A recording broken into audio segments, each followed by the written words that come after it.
দুই ঠ্যাং ছড়াইয়া মাঝে দিল ভরিয়া আপন কাজ করিয়া পরে দেয় ছাড়িয়া, বলো কি?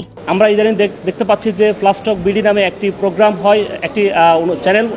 সেই চ্যানেলে তমা রশিদ নামে একজন উপস্থাপিকা, তিনি বিভিন্ন সময়ে বিভিন্ন টিকটকার এবং বিভিন্ন ধরনের আপনার হচ্ছে কি অভিনেত্রী ধরে নিয়ে এসে বিভিন্ন শব্দ চয়ন করে এবং এই শব্দগুলো বাংলাদেশের সামাজিকতার সাথে সম্পূর্ণ অসঙ্গতিপূর্ণ। জামাইয়ের কাছে টাকা কিভাবে পূরণ করে? মেশিন বের হয়েছে তো, সাহস থাকে তো সব খুইলা দেখা। ভাই আগে তোর মারে আগে সব খুইলা দেখাইতে। তিনি বিভিন্ন শব্দ চয়ন করে যে শব্দগুলো অশ্লীলতা পরিপূর্ণ এবং কুরুচিপূর্ণ।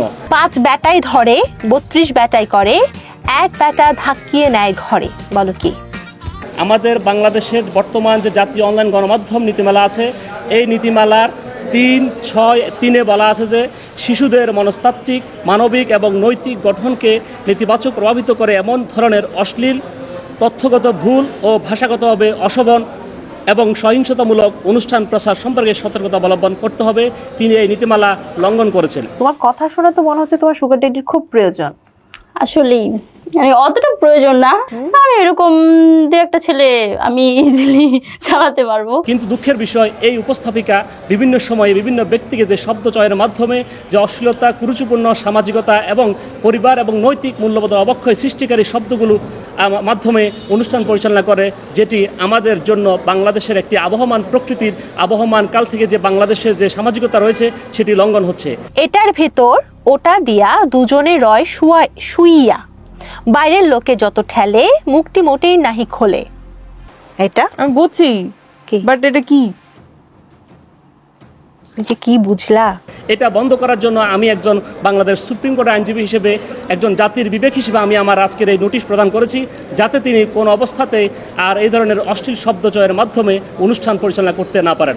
আমরা আশা করব তিনি অতি সত্বর আমার এই নোটিশ প্রাপ্তির 3 দিনের মধ্যে তার প্রচারিত প্লাস্টক বিডি থেকে সকল ধরনের অনৈতিক, কুরুচিপূর্ণ এবং অশ্লীল শব্দ চয়নের মাধ্যমে সৃষ্ট সকল কন্টেন্ট বা ভিডিও তিনি অপসারণ করবেন, এটা আমরা প্রত্যাশা করি। তুমি ফ্রিতে বাস খেতে আসছো আজকে? আমি ফ্রিতে আসি নাই।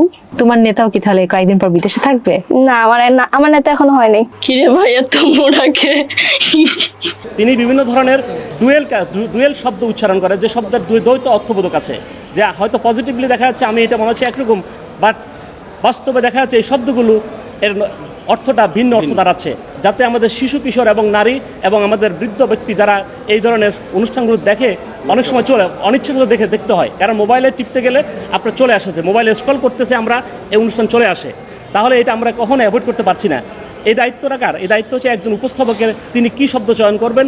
এবং আমাদের বাংলাদেশ সংবিধানের আর্টিকেল 39 অনুযায়ী বলা আছে যে চিন্তা ও বিবেকের স্বাধীনতা, কিন্তু এখানে এই সংবিধানের প্রথম শব্দ হচ্ছে যে আপনাকে আইন এবং আইন বহির্ভূত কোনো কাজ করতে পারবেন না, অর্থাৎ আইনের আলোকে তিনি শব্দ চয়ন করতে পারবেন।